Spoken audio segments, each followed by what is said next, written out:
Hey guys, this is JazzmanX back with some more Stanley Parable, also known as Tommy from Tommy's Magic Bliss. And I think I lost my save, so we're going to be beginning without the blue room, but let's play. This is the story. Okay guys, so we're at the good old cutscene, but we've already seen this last episode, so let's just skip this. Sorry narrator, nobody cares. So all of his co-workers were gone. What could it mean? Let's go over in here. To the meeting room. Perhaps he had simply missed a memo. I doubt that. Solitaire. Solitaire.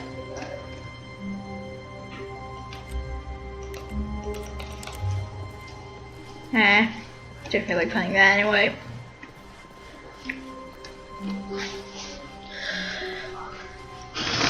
Okay guys, so I think in this episode the door on his left. I'm gonna go on the door on my right. This was not the correct way to the meeting room, and Stanley knew it perfectly well. Perhaps he wanted to stop by the employee lounge first, just to admire it. Yes, I must admire the cheap furniture. Yes, truly a room worth admiring. It had really been worth the detour after all, just to spend a few moments here in this immaculate, beautifully constructed room. Stanley simply stood here, drinking it all in. Nope. But eager to get back to business, Stanley took the first open door on his left. Okay, so I think I'm gonna do two things. I'm gonna go through that ending that we had up here, years ago. and the one where he tells you to do. Stanley, I think perhaps we've gotten off on the wrong foot here. I'm not your enemy, really, I'm not. I realize that investing your trust in someone else can be difficult, but the fact is that the story has been about nothing but you all this time. There's someone you've been neglecting, Stanley. Someone you've forgotten about. Oh. Please, stop trying to make every decision by yourself. Now, I'm not asking for me, I'm asking for her. Oh. This is it, Stanley. Your chance Wait, what's in here? To put your work aside. To let her back into your life. She's been waiting. Okay. Let's enter this dark and mysterious room. Oh, God. That's her, Stanley. You need to be the one to do this. To reach out. Nope. Oh, no, you can't. Did you just unplug the phone? Now, that wasn't supposed to be a choice. How did you do that? You actually chose incorrectly? I didn't even know that was possible. Let me double check. No, it's definitely here, clear as day. Stanley picks up the phone. He's taken to his apartment where he finds his wife, and the two pledge themselves to one another. Music comes in, fade to white, roll credits. Yeah. Not picking up the phone is actually somehow an incorrect course of action. How is that even possible? Can't plug it back in. None of these decisions were supposed to mean anything. I don't understand. How on earth are you making meaningful choices? What did you... Wait a second. Did I just see... No, that's not possible. I can't believe it. How had I not noticed it sooner? You're not Stanley. No, I'm not. You're a real person. What? I can't believe I was so mistaken. This is why you've been able to make correct and incorrect choices. And to think I've been letting you run around in this game for so long. If you'd made any more wrong choices, you might have negated it entirely. It's as though you completely ignored even the most basic safety protocol for real-world decision-making. Or did you not grasp the severity of the situation? Well, the thing is, the video game... On my watch. I'm going to stop the game for a moment so we can educate you properly on safe decision-making in the real world. Please observe this helpful instructional video. Choice. It's the best part of being a real person. Yes, but it if is. used incorrectly, can also be the most dangerous. For example, in this scenario, a hypothetical real person named Stephen has a choice. He could spend years helping improve the quality of life for citizens of impoverished third world nations. Yeah. Or he could systematically set fire to every orphan living in a 30-kilometer radius of his house. Which choice would you make? Remember that unlike here, the real world makes sense, and at no time should you make a choice that does not conform to rational logic. If you find yourself speaking with a person who does not make sense, in all likelihood, that person is not real.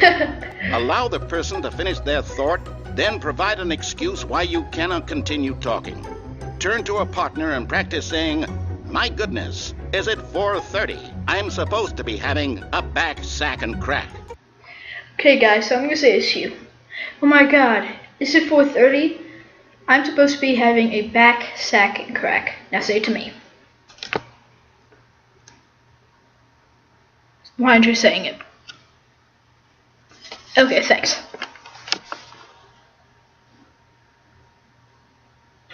I see some of you haven't done it yet. Whatever. Excellent.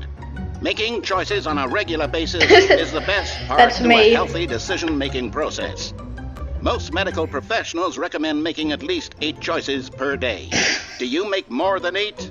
Less? And finally, if you begin to wonder if your choices are actually meaningful and whether you'll ever make a significant contribution to the world, just remember that in the vast infiniteness of space, your thoughts and problems are materially insignificant, and the feeling should subside. This Yeah! time, the Woo! instructor will guide you in an exercise to test and reinforce the material covered in this video.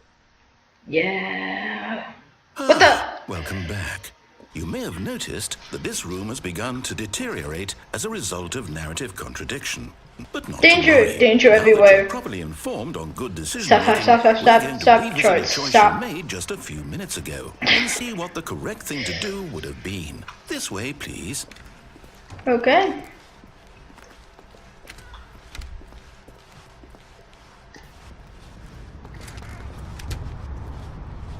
Let's go.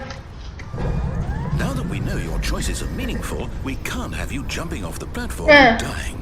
Imagine the main character dying senselessly halfway through the story. That story would make no sense at all. We just need to get you home as soon as possible before the narrative contradiction gets any worse. Unfortunately, it seems this place is not well equipped to deal with reality. No, it is not. We're all gonna die. No. So, can I open here? No.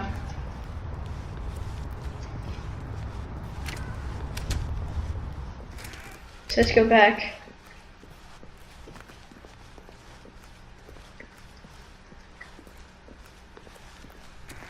Almost there. You'll take the door on the left, back to the correct ending, the story will have resolution once again, and you'll be home free in the real world. Yep. The real world. Let's go.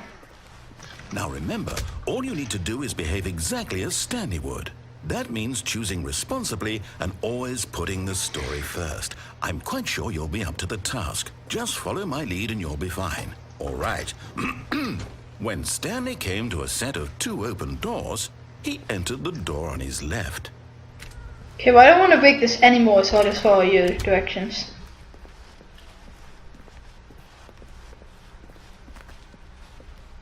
Yet there was not a single person here either.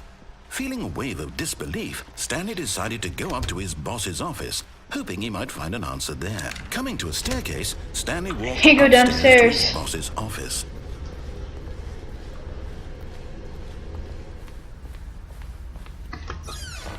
Just do something.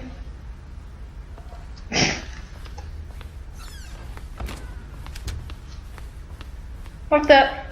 Stepping inside his manager's office, Stanley was once again stunned to discover not an indication of any human life. Shocked, unraveled, Stanley wondered in disbelief who orchestrated this, until he saw the door with a voice receiver next to it. Surely behind this door lay all the answers to his questions. And beyond all probability, he knew the passcode. He had seen it on his boss's computer just last week. Nightshark 115. Was this the code to open the door? Would it still work? There was only one way to find out. Stanley had been trained never to speak up, but now he would draw from within himself the courage to face the unknown. He drew a sharp breath and then spoke the code. Nightshark 115. Nightshark 115. Nightshark 115. Please let me in. Stanley spoke the code. Night Shark 115. He spoke it into the receiver, right there on the wall. Night Shark 115. Please let me in.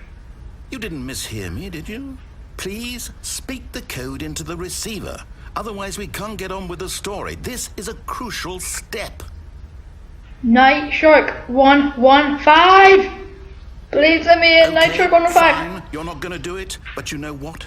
It's pretty humiliating to bring you this far, only for you to suddenly decide you have better things to do. I asked you for this one single thing, for your respect.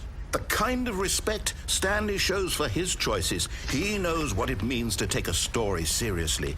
If you didn't want to see what I had to show you, then why did you come here? You had a choice, you know. You could have gone through the door on the right. You could have done I went through this. you wanted over there. Why did you come this way? Speak. Say something to me. Explain yourself, you coward.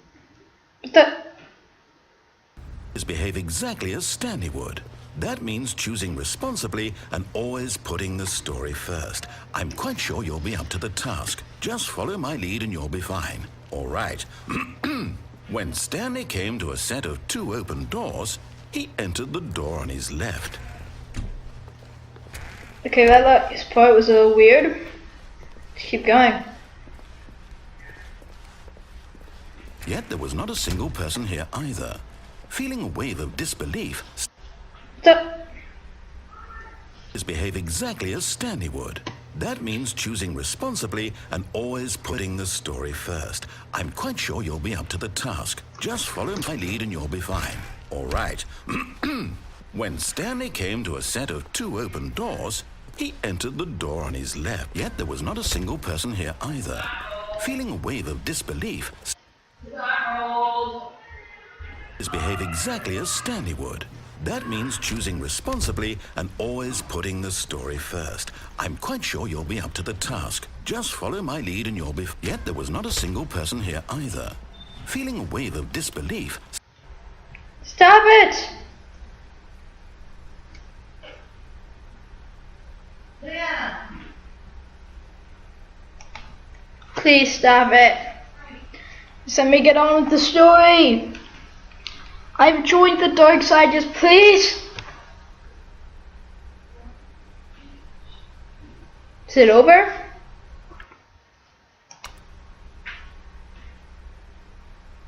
Well, goodbye. That's gonna about cut it for this episode. By the way, I'm not able to save for some reason on this. So that's gonna be it for this episode. Tomorrow I'll get another one, so be ready for that. See you guys later. Make sure to comment, subscribe, and leave any helpful tips below. Goodbye.